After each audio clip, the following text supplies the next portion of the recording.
ça veut dire c'est extrêmement important. On construit le lien social par les repas. On parle de l'amitié. On construit, on envoie des petits mails, des petits commentaires, une photo sur Instagram, etc. C'est important. Mais le moment fort, c'est le repas qu'on va partager ensemble. D'ailleurs, quand on creuse un petit peu, il y a des thèmes de conversation qui sont interdits entre amis. La météo, par exemple, un petit peu, ça va. Mais trop, c'est la conversation entre voisins. Ou se mettre en avant. Non, on va aller plus avant dans l'amitié, avec les amis qui sont là, avec la nourriture partagée, le vin aussi qui aide, malgré tout. On va créer fortement ce moment d'amitié.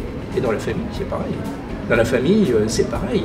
C'est le moment royal où tout le monde se met en cercle. Alors des fois, les enfants mettent un petit peu de temps, il y a de la résistance, mais quand le cri est lancé, à table, il y a ce rêve, parfois réalisé, de la famille réunie autour de la table.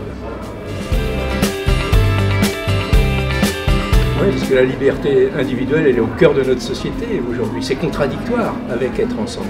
Donc on a un développement de repas en solo.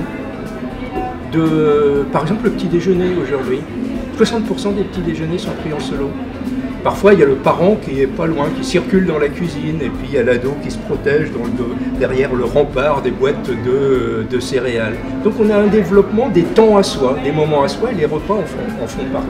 Mais plus cette tendance, on pourrait dire à l'américaine, se développe, plus il y a l'envie de l'autre temps, le temps important où on va faire famille, on va être réunis, et là, ça va être intense. Et il n'y a pas de problème qu'il y ait des moments en solo, si au moment où on est ensemble autour de la table, on échange vraiment et on crée le groupe.